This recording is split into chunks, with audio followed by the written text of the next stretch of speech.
Hey, ¿qué tal amigos? Bienvenidos a otro episodio de Armadillo. Este es el número 97 y este se llama El idiota de la aldea. Y sí, vamos a redefinir un poquito el idiota de la aldea en unos minutos y les voy a explicar de dónde salió esto. Pero primero quería tomar un segundo y dar un pequeño shout out o recomendación, recomendaciones de podcast. Algunos podcasts que siento que necesitan, no sé, ser vistos, por lo menos escuchados. Sí, necesitan un poco más de, sí, que gente conozca estos podcasts. Entonces, quería recomendarles algunos de mis favoritos o los que yo escucho en español, que son cristianos, fuera de los más conocidos como Haciendo Iglesia o Liderazgo sin Censura de Chris Méndez. Uno de los podcasts que, o sea, acaba de salir y ya tiene, o sea, mucha audiencia y estoy muy feliz. Es el podcast Latido de un Corazón con Jaguar y Kim. Muy emocionado por ellos. Bien hecho, chicos. Ni sé si van a escuchar esto. Lo dudo, pero, pero sí, muy bien hecho, chicos. Está muy bueno. Es de liderazgo, es de creatividad. Se sientan y hablan con diferentes líderes, como Andrés Speaker, como Marcos y Patty Richards, y hablan de su proceso en un corazón. Hablan diferentes historias y muy bueno, muy bueno. Latido Podcast de un Corazón. También quería recomendar algunos podcasts que no sé si has escuchado de estos, pero uno que me gustaría recomendar se llama Anónimo y es de parte de uno de mis amigos, Andrés Iriarte, y muy buen podcast. Me encanta, he estado trabajando con él, ayudándole un poquito, pero más que nada, o sea, nunca tengo nada que recomendar, se me hacen súper buenos podcasts. Ya tiene varios episodios, creo que unos, no sé, 17 episodios ya, wow, bien hecho Andrés. Y muy buenos, son muy cortitos, duran más o menos un poco menos de 10 minutos y muy buen podcast anónimo. Ahí está en Spotify. También recomiendo a algunos amigos que, o sea, se han mantenido tan constantes, perdón, en sus podcasts, ya llevan más de un año o algo así. Uno de los que me ha ganado con episodios es Leo Lozano con Cosas Comunes. Él tiene 136 episodios. Dios mío, este vato es imparable. Y comenzó creo que después de mí. O sea, este vato saca podcast cada rato y no nomás saca a lo loco, sino tiene cosas muy buenas. Entonces tiene un episodio con Jaguar y Kim, ese es su último. Tiene varios muy buenos. Hablaron de la danza divina, él y Julio Navarro, que es otro podcast que recomiendo bastante. Julio Navarro con Línea Curva, él tiene algunas series de Enneagrama y tiene varias entrevistas muy buenas. Súper buen podcast. Y sí, hay varios amigos más. Tenemos a Catálisis, que me imagino que has escuchado de ellos. Son los dos amigos que siempre están de acuerdo con ellos mismos. Está muy bueno. Salieron de la iglesia de Bethel Church y ahorita pastorean los dos en México como maestros, pastores, muy buenos. Me encanta escucharlos a ellos. Y luego Conciencia Podcast de mi amigo Andrés Marín, que yo me peleo mucho con él por WhatsApp y me encanta, lo quiero mucho. Pero sí, es un poco controversial Conciencia Podcast, pero lo recomiendo si quieres escuchar algo que te va a hacer como que enojarte, como a mí. Pero lo quiero mucho. Andrés Marín es el que está detrás de podcasts cristianos en Instagram y constantemente está promocionando nuevos podcasts y es como que el que nos unió a muchos y ha creado toda una comunidad y estoy muy orgulloso de él, orgulloso de ser su amigo. Muy bueno. Otro podcast que quería recomendar antes de entrar al episodio número 97 es Espejos de mi amiga Andrea Soto de aquí en Guadalajara. Es un podcast de mujeres. No es necesariamente para mujeres, pero es muy buen podcast también. Ellos ya tienen varios episodios y es un nuevo proyecto de NEA. Entonces ahí chéquenlo. Ella tiene la mejor voz de radio posible. Y sí, estoy viendo aquí entre mis podcasts algunos más. Hay un podcast que si no has escuchado de él, no te recomiendo ir a escucharlo. Se llama Lunes. Es un buen podcast. Y también escuché que ahí me dijo un pajarito que Chris Méndez ya va a regresar con Liderazgo sin Censura. Entonces esperen eso muy pronto. Y sí, uno de mis podcasts favoritos que han salido, y creo que es el mejor podcastero vivo ahorita, es Gabriel Borja. Y su podcast se llama Humano, pero se escribe humano sin la H. Entonces, U-M-A-N-O. Muy bueno. Déjate leo su descripción de podcast. Es una conversación sobre autodescubrimiento, salud mental, relaciones y todo lo que nos ayude a ser humanos.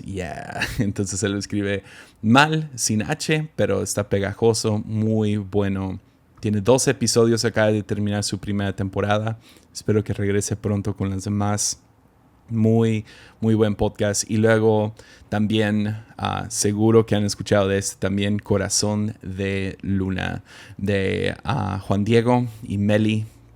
Cuánto los quiero. Muy buen podcast. Los primeros episodios se trata de ellos criando a su hijo, que es un bebé. O sea, acaba de nacer José Juan y sí, su proceso en medio de todo esto. Entonces tiene algunos episodios con muy buen clickbait. Primer episodio se llama No siento nada por José Juan. Tiene otro que se llama Popó hasta la espalda. Que papá no vivió por eso. Solo quiero besar sus rosquitas, claro. Y sí, y ha transicionado un poquito a hacer algunos devocionales. Tiene una plática increíble con su papá, Cash Luna. Muy bueno, muy buenos podcasts. Y perdonen si no, si hay alguien aquí escuchando y no mencioné tu podcast. Aquí está El Búnker de Rick Santiago, el podcastero más intimidante y al mismo tiempo callado que conozco. Él tiene 55 episodios. Dios mío, bien hecho, Rick. Nomás quería tomar un segundo, recomendar algunos. Perdonen si se me olvidaron algunos, ahí me reclaman después. Pero más que nada quería aplaudirles, celebrarles. Se han mantenido súper constantes, sacando episodio tras episodio. Bien hecho a todos. Y sí, seguimos creando esta comunidad. Y muchos dicen, hay demasiados podcasts. No, necesitamos más. O sea, necesitamos más variedad.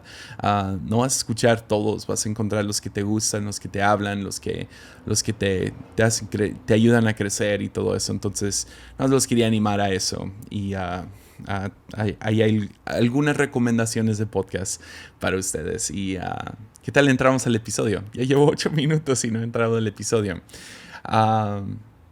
Démosle. Lucas 12, versículo 13. O sea, estamos en las historias de Jesús, ¿no? Estamos en medio de los 4 evangelios y Jesús ha estado, sí, ministrando y es un rabí, ¿ok? Tenemos que entender eso. Jesús no nomás es una anomalía caminando en el Medio Oriente. Esto era algo común, que un rabí se la pasaba yendo de templo en templo, de aldea en aldea, y va arreglando ciertas dudas, va creando como que su escuelita de entrenamiento. Entonces, ese rabí tiene sus 12 discípulos. En un punto parecen ser más de 120, pero pues, tiene sus 12 fieles de los que conocemos, ¿no? Pedro, Juan y Judas. Y va caminando y era común que llegaras y le preguntaras algo al rabí. O sea, es similar a hoy en día. Como pastor me toca ir a ciertas congregaciones y cuando llego siempre hay algún joven que llega y pregunta algo acerca del rapto o acerca de tatuajes o acerca de la iglesia, o no sé, algo. Y tienen sus dudas y a veces como estando en la posición de maestro, te toca ver que a veces hay una intención detrás de la pregunta. O sea, a veces es obvio, a veces no, a veces requiere hacer algunas preguntas acerca de la pregunta. Por ejemplo, si un muchacho de 15 años lleva a su mamá, o al revés, ¿no? Esto pasa bastante, que llega una mamá jalando a su hijo de 15 años y dice, ¿es cierto que te puedes tatuar? Y sabes que la intención es que la mamá nomás quiere que estés de su lado. Pues eso es más o menos lo que está pasando en Lucas 12, versículo 13. Y lo que vamos a hacer hoy es como un estudio bíblico. Nos vamos a ir verso por verso a la antigüita. Pero lo que vemos en el primer versículo, vemos toda la intención, o por lo menos Jesús ve toda la intención detrás de las... No es pregunta, sino es una demanda que este hombre tiene sobre Jesús. Entonces, eso es lo que dice. Entonces alguien de la multitud exclamó, Maestro, por favor dile a mi hermano que divida la herencia de nuestro padre conmigo. Ahora, como les digo, nos vamos a ir verso por verso y vamos a medio estudiar. Y primera cosa que tenemos que entender es que un rabí como Jesús no se metía en asuntos legales como este. No era su trabajo. Su trabajo era un poco más filosófico, un poco más de cómo leer las escrituras, era traer ciertas perspectivas sobre la vida, sobre tu vida o sea, nuestra relación con Dios. Y Jesús se la pasa todo el tiempo respondiendo o no respondiendo a preguntas acerca de eso. Entonces, que alguien llegara y demandara algo así de Jesús es un poco raro. O sea, esto no es normal, esto no es algo que... esto no es algo que se debería... No era protocolo, pues. Es un poco como que hey, yo no soy la persona y este no es el lugar para hacer una demanda como estas. También tenemos que entender que herencias en aquel tiempo, nosotros pensamos en herencias hoy como dinero, ¿no? O sea, qué chido sería que una tía rica, tía abuela rica, bueno, no sería chido, pero digamos que se muere y te deja a ti una gran herencia. Sería muy chido si no la conocías y gracias tía abuela, pero pensamos en herencia como algo como dinero, pero en aquel entonces herencia era principalmente terrenos. A veces involucraba dinero o involucraba ganado o siervos o algún tipo de algo. Y esto va desde los tiempos de Josué conquistando la tierra de lo que ahora es Israel, ¿no? Es una pelea que se sigue peleando hasta el presente. O sea, si nos ponemos en el 2020, esta tierra que Josué conquistó sigue peleándose entre dos hermanos, Israel y Palestina. Entonces Jesús vemos que medio responde, no sé, luego capta que hay algo más. ¿Ves? El hombre ya sabe cuánto merece, cuánto quiere, y lo que quiere es que Jesús lo respalde. Lo que en esencia quiere es que quiere usar a Jesús. De la misma manera que una mamá me quiere usar a mí para disciplinar a su hijo, o un hijo me quiere usar a mí para enseñarle a su mamá algo. Estas ondas suceden, entonces te quieren usar. Y este hombre tiene una relación rota con su hermano. Él sabe cuánto merece. Y lo que quiere es nomás finalizar esta división. Quiere concretar esta relación rota y decir, ya no quiero ver a mi hermano, yo ya me enfadé de esto. O sea, todo esto se ve ahí. Nomás dile a mi hermano que divida la herencia de nuestro padre conmigo. Yo ya quiero o mi dinero o mi terreno y ya no lo quiero ver. Hay algo mal entre estos dos hermanos. Entonces Jesús le responde en el versículo 14. Dice, amigo, y puedo, no sé, déjale meter un tono a este amigo. Amigo... ¿Quién me puso por juez sobre ustedes para decidir cosas como estas? ¿Quién me puso a mí como juez? ¿Quién me puso por juez? O sea, ¿dónde está mi certificación de juez para decidir quién debe de llevar?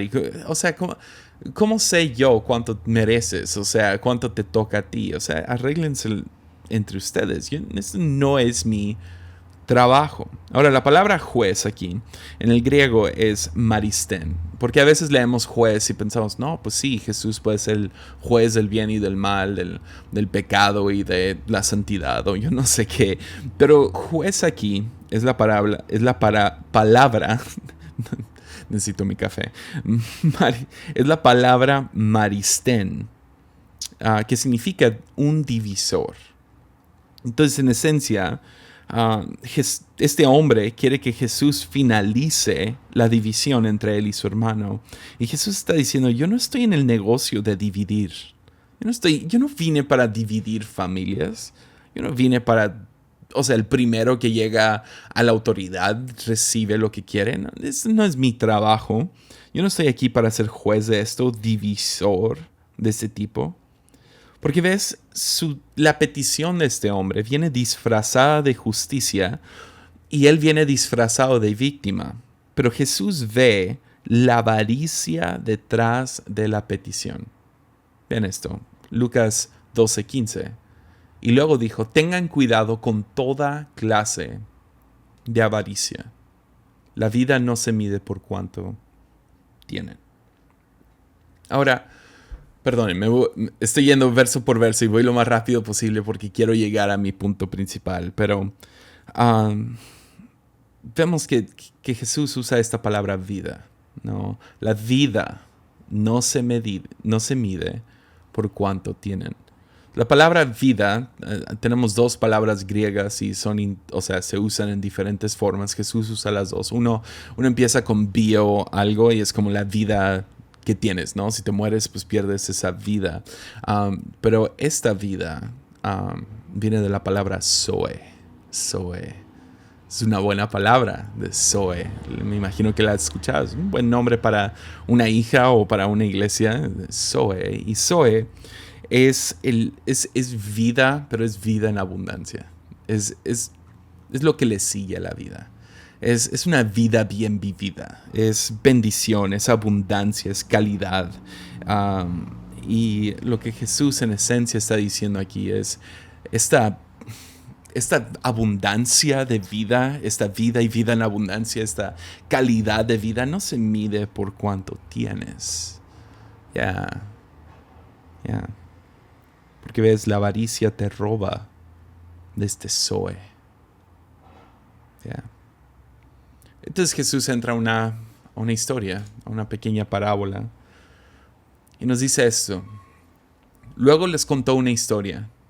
Un hombre rico tenía un campo fértil que producía buenas cosechas. Se dijo a sí mismo, ¿qué debo hacer? No tengo un lugar para almacenar todas mis cosechas. Ahora, aquí es donde estoy entrando ya a un estudio de Kenneth Bailey.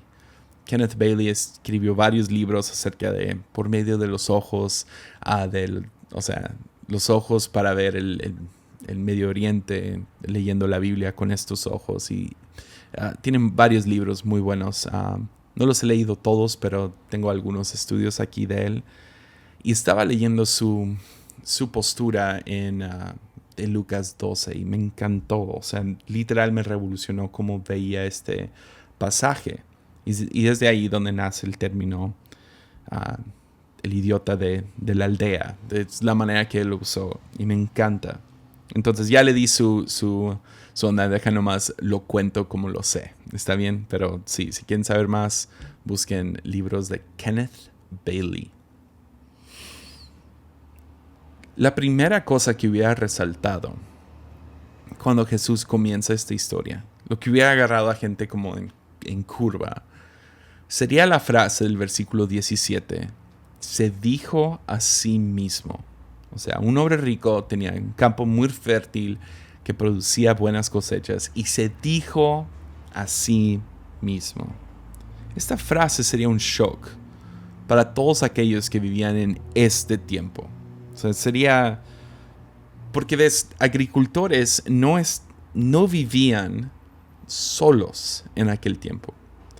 O sea, Kenneth Bailey tiene todo un estudio acerca de cómo específicamente agricultores pasarían tiempo frente a las puertas de la ciudad. O sea, sería el lugar, sería el bar, pues, sería el lugar, no sé cuál sería otro equivalente. Sería como que la plaza principal, sería el lugar donde vas y echas el chisme, es la cafetería, es el lugar donde todos los ancianos van y juegan ajedrez, es, es donde van y platican y argumentan y debaten y agricultores específicamente irían y pasarían horas y horas y horas en las puertas de la ciudad, donde venderían sus granos o venderían lo que hayan, o sea, lo que hayan cultivado en ese tiempo. Pero aún después de vender todo, pues se quedarían y platicarían y debaterían y filosofiarían y se echarían carrilla. Y, o sea, era una comunidad. Y si eras uno de estos agricultores, te la pasabas ahí. Y si tenías un problema, pues lo contabas. Y si te hubiera ido bien, le contarías a los demás agricultores. Le dirías a los demás hombres que están trayendo sus cosechas. Entonces, esta puerta de la ciudad era un lugar donde los hombres se congregaban, convivían, debatían y pedían consejo. Se escuchaban unos a otros, sabían cómo estaban, había una comunidad. Y en esta cultura de comunidad, nunca tomarías una decisión importante sin consultar a otros. Entonces, que este hombre se diga a él mismo, que se pregunte a él mismo qué debo de hacer, nos indica que está solo. Está solo. Yeah. Su riqueza lo ha aislado. Ya no es ya no es uno de los hombres. Ya no es uno del grupo. Y en este tiempo, nadie tomaría una decisión así de importante solo. ¿Ves? Estuve investigando esto porque nunca había escuchado esto más que de Kenneth Bailey. Pero, y no lo pude confirmar, si les soy honesto. No encontré nada en Google en mis 5 minutos de investigación en Google. Pero según eso, sí hay una teoría, y confío en Kenneth Bailey, que habla acerca de la raíz de la palabra idiota. Hoy en día decimos idiota y es como alguien que, sí, no es muy inteligente o alguien que toma decisiones muy malas, o lo diríamos en carrilla o lo diríamos de una manera vulgar, lo usaríamos como alguna ofensa. Pero la palabra idiota... hay diferentes teorías, les digo. O sea, primeras teorías es alguien sin educación. Es alguien, hasta una manera fea de decirle a alguien con incapacidad mental. Pero, según eso, hay algunas teorías que van hasta la edad, este tiempo de Jesús, que un idiota era una persona... era una persona que no formaba parte de esta comunidad, de la sabiduría colectiva de la comunidad. Entonces era una persona ingenua, era una persona apartada, era una persona que no le importaba la política de su tiempo, de su aldea, las decisiones que se tomaban, el debate que no formaba parte de. Entonces era aquel que tomaba decisiones sin consejo ni conciencia de la aldea, del pueblo, de la comunidad que le rodeaba, de los demás agricultores. Era el idiota de la aldea. Era la persona que se aislaba de la sabiduría colectiva de los demás. Era alguien que no buscaba consejo, que no formaba parte de la aldea. Pero lo que realmente me asombra es la pregunta que se hace después. Y eso es lo que me ha estado confrontando un poco últimamente. Y no sé, a lo mejor es un poco pronto para grabar esto, pero me ha estado confrontando esta pregunta. ¿Qué debo hacer? Se dijo a sí mismo después de tener ese campo fértil, ¿qué debo hacer? No tengo lugar para almacenar todas mis cosechas. ¿Qué debo de hacer?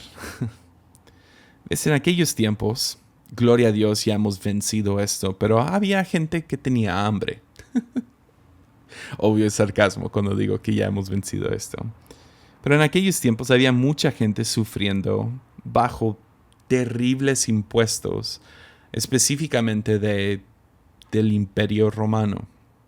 Entonces, gente se saltaba ciertas comidas o cuando comían era la gran cosa. Y entonces que alguien diga qué debo de hacer con toda esta comida en medio de tanta hambruna es un poco ridículo. ¿Qué debo de hacer? ¿Qué debo de hacer? ¿Qué debo de hacer con toda esta bendición que se me ha dado? Que me lleva a esta pregunta, no sé, a esta idea que ha estado en mi mente. ¿No te preguntarías qué debo de hacer? ¿No te preguntarías esto?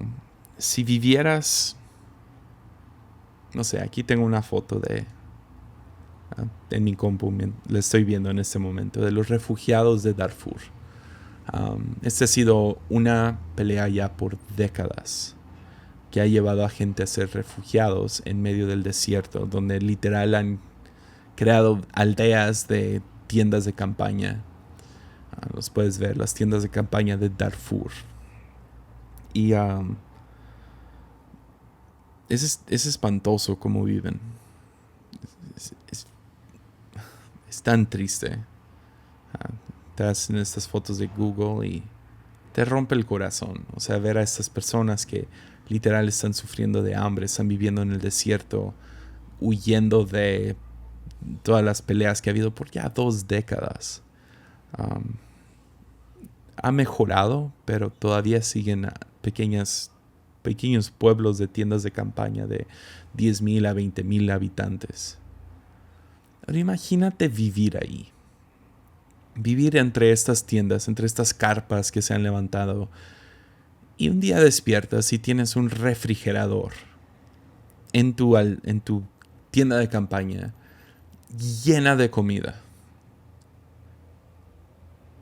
Imagínate lo idiota que tienes que estar para despertar, ver toda la comida que tú tienes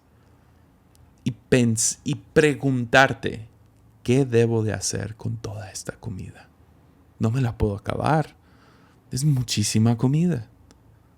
Cuando tienes literal afuera de tu casa gente que se está muriendo de hambre, niños que se están muriendo de hambre. Ahora yo sé, la mayoría de nosotros, no sé, nunca hemos estado en Darfur y lo más probable es que nunca vamos a estar en Darfur. Entonces, es un problema ya lejos, ¿no? Yo me voy aquí a México. No sé, pienso en la colonia Milpa Alta de la Ciudad de México, donde el 80% viven en pobreza extrema, donde la mayoría viven en casas de cartón. Imagínate vivir en Milpa Alta, que está más o menos a 40 kilómetros de la ciudad, o sea, sí, los edificios grandes y multimillonarios y los, los personajes de Shark Tank. um, 40 kilómetros de ahí hay Milpa Alta, donde gente no puede conseguir agua potable, no pueden construir casas, viven con menos de 100 pesos al día por familia, que equivale, para los que no saben, $5 más o menos. Ya, imagínate despertar ahí con un negocio de ladrillos. Y dices, tengo miles y miles y miles de ladrillos extras. No sé qué hacer con mis ladrillos. Imagínate eso. Imagínate lo idiota que tienes que estar. Lo ingenuo, lo desconectado de la comunidad para despertar y decir, no sé qué hacer.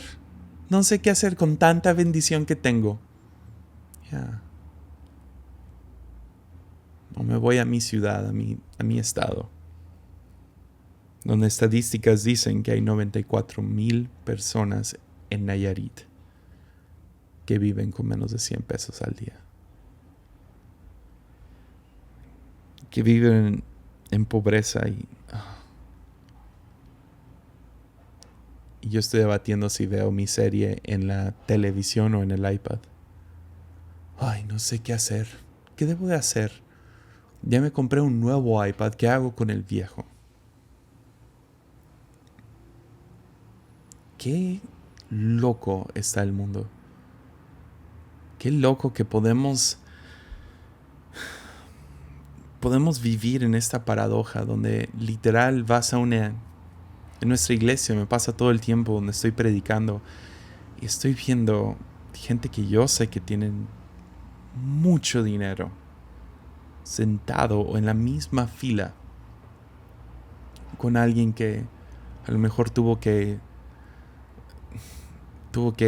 brincarse una comida el día de hoy porque no va a tener suficiente.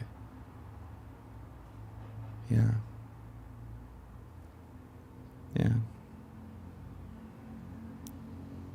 Y eso nace de que no conocemos la necesidad. Porque ves, si te rodeas de pura gente que le va tan bien como a ti, te desconectas. Si solo te la pasas con gente que viven con la misma cantidad de dinero que tú, o van a la misma escuela que tú, o no sé, tienen los mismos problemas que tú, que ay, es tan difícil encontrar un jardinero en tiempos de COVID. Te puedes desconectar.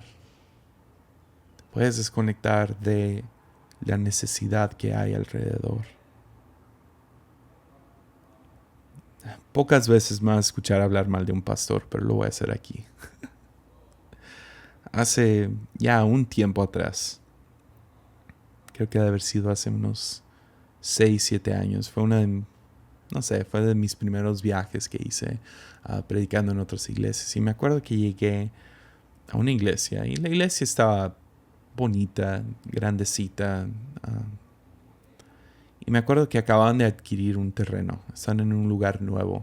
Y el pastor se les salió hablando de su terreno. Y creo que no me quería decir esto, pero como que se le salió. Y me acuerdo que el Espíritu Santo, no sé, hizo algo en mi corazón de que se quedara esta frase, porque se me ha quedado desde entonces. Dijo, estoy tan feliz con nuestro nuevo terreno, porque ya no estamos cerca de una parada de camión, para que no pueda llegar más cualquier persona a la iglesia. Yeah. Se vale usar la misma palabra que usamos para el ingenuo de la aldea, para este pastor. O sea, no quería que su iglesia estuviera cerca de una parada de camión para que no pudiera entrar quien sea a su iglesia. Y él no se refería a gente pagana o gente de otra religión o gente... No, él se refería a los que no pueden llegar en carro. Gente que depende de subirse a un colectivo, a una combi, a un camión. Esa es la gente que no quería en su iglesia.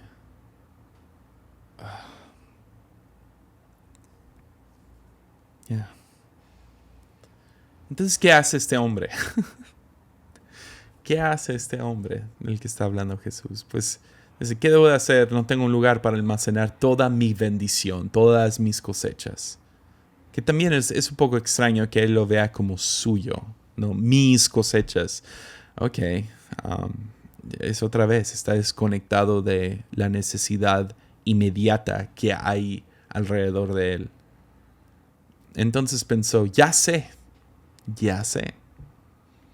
Tiraré abajo mis graneros y construiré unos más grandes. Así tendré lugar suficiente para almacenar todo mi trigo. Luego me pondré cómodo y me diré a mí mismo, amigo mío, tienes almacenado para muchos años.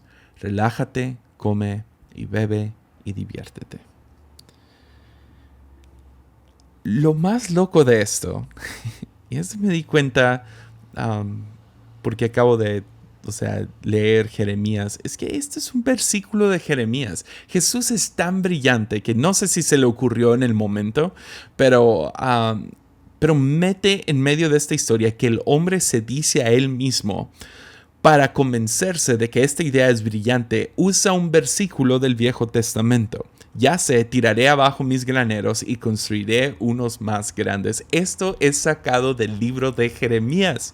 Este hombre se justifica usando la Biblia misma. ¿Entiendes lo que está pasando? ¿Entiendes lo que Jesús está haciendo? ¿Por qué hacemos eso? Acabo de hablar de eso. Teníamos la esperanza de que... es loco cómo tomamos versículos y los mal aplicamos, ¿no? En vez de usarlo bien, lo aplica egocéntricamente. Y este hombre básicamente vive su vida dando giros alrededor de él. Él planea solo, construye solo, come solo y al final se divierte solo. Todo esto nomás haciendo que su vida se tratara de él mismo. Y luego Jesús nos dice que Dios llega. El versículo 20 le dice: necio, vas a morir esta noche. ¿Y quién se quedará con todo aquello por lo que has trabajado? Así es, el que almacena riquezas terrenales, pero no es rico en su relación con Dios, es un necio. Yeah. Ahora la palabra necio, otra vez, perdonen por ponerme todo nerdo. La palabra necio aquí en el griego es afrón. Afrón. Y literal significa alguien sin zoe. Alguien que no conoce la vida. Alguien que no tiene calidad de vida. Alguien que no tiene... No sé, afrón es literal lo opuesto a euforia, que sería eufron. Eufron es la palabra griega de euforia. Afrón es como el antítesis, el villano de la euforia. Es alguien que no vive con vida. Es aquel sin conocimiento de lo que realmente es vivir. Y luego la palabra morir. Dios dice: vas a morir esta noche. La palabra morir aquí es un poco más fuerte que simplemente morir. Literal, si lo traduces, es: esta noche quedarás sin alma. Sin alma. Y es a lo mejor la acción más fuerte en todos los evangelios que Jesús toma contra alguien. O sea, que te roben el alma. De hecho, es casi, si se traduciría exactamente, sería algo como: esta noche recobraré tu alma. Vas a morir esta misma noche. Recobraré tu alma. Casi dando a entender como que Jesús nos está diciendo: hey, esa cosa que te da vida y vida en abundancia, te la estoy prestando. Úsalo bien. Y lo puedo recobrar. Dios lo puede recobrar. Y pocas veces vemos a Jesús tan fuerte en contra de una persona. O sea, es la acción más severa que vemos. Yo sé, podríamos hacer argumentos del joven con los talentos que los esconde y sí, hay otros donde estoy a la puerta y llamo y si no contestas o te escupiré de tu boca. Hay otros versículos, pero este es uno de los principales y por alguna razón no escucho mucho acerca de esto. A lo mejor es porque la mayoría de pastores se nos ha llenado el corazón de lo mismo. Pero es este llamado de Jesús y es tan cruel. Bueno, cruel no es la palabra, pero severo contra este hombre. ¿Y cuál es la razón? Porque este hombre, esta acción que Jesús toma es en contra de la avaricia.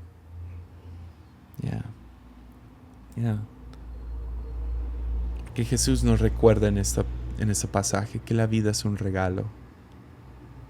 Sí, creo que todos estaríamos de acuerdo si digo: hey, cualquier bendición monetaria, cualquier regalo que tienes, cualquier cosa que tú tienes es un regalo. Creo que todos estaríamos de acuerdo, pero Jesús en esta historia, aunque comienza hablando acerca de un campo fértil de buenas cosechas, termina hablando acerca del alma, porque había algo en este hombre donde su alma se había interlazado con sus cosechas, ya, con sus bendiciones.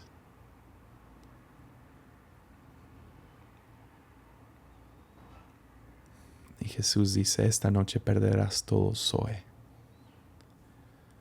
Porque creo que es ese tipo de muerte que la avaricia trae a nuestras vidas. ¿Ves? Adán y Eva murieron el instante en que comieron del fruto prohibido. No, pero seguro perdieron su Zoe. Perdieron esa vida y vida en abundancia. Jesús nos dice, vengo para traerte vida y vida en abundancia. Y esa vida no viene por la acumulación de cosas. Esa vida viene de vivir nuestras vidas a un lado del marginado y donde somos generosos hacia ellos.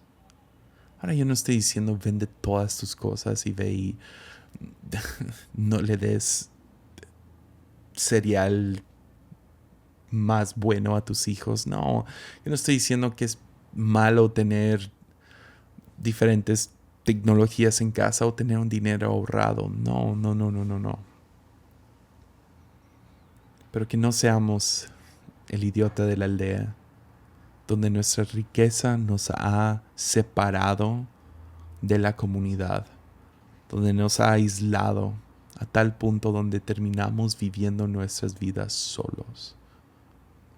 Pienso en tantos hombres que deciden todo solos, ni con sus esposas hablan.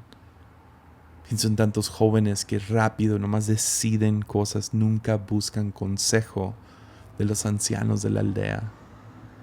Y todo por avaricia. Quiero. ¿Qué debo de hacer? No tengo lugar para almacenar. Seguro que si vas con... no sé. Es la razón que aún en el medio de la pandemia, yo y mi esposa estamos dedicados a ser generosos porque no queremos que que cualquier dinero, que dinero, porque es la cosa, cuando tienes dinero no piensas tanto en él, cuando no tienes, que es donde estamos, piensas de más en el dinero y quieres conseguirlo y rápidamente se puede torcer tu corazón a dejar de ver dinero o ver provisión como un regalo de parte de Dios y ahora lo ves como que te lo mereces. Dile a mi hermano que divida la herencia de nuestro Padre conmigo. O sea, Dios, a mí también me toca. Y la avaricia llega tan sutilmente y empieza a manipular nuestro corazón. Y lo que te mantiene libre de eso es vivir en comunidad con otros. ¿Qué es lo que necesita mi prójimo, mi vecino, mi amigo, mi familiar? Yo sé que mencioné Darfur. Darfur no tiene que ser un lugar donde mandas tu dinero. Pero Dios te ha puesto en un espacio. Estás en un lugar donde si nomás abres los ojos, vas a ver, he estado actuando como este idiota de la aldea, el rico insensato, que se pregunta qué debo de hacer. Yo ya sé qué hacer. Hay una madre soltera en nuestra iglesia, en nuestra comunidad, en mi colonia. Yo sé que esa familia ha estado luchando desde que empezó esto. He escuchado de tal ministerio que da comidas cada fin de semana. ¿Cómo estará tal orfanato? ¿Cómo estará ese ministerio de misericordia? Y dices, ok, ya sé qué debo de hacer. Un poco extra. Podría construir cosas más grandes, tomando versículos fuera de contexto para aplicarlos egocéntricamente, o puedo decir quiero Zoe, porque hay algo cuando tú estás viviendo en comunidad y tú terminas siendo la persona que puede ser las manos y los pies de Cristo mismo para llevar ayuda, para dar de lo que tú tienes. Que tu alma empieza a respirar. No lo puedo,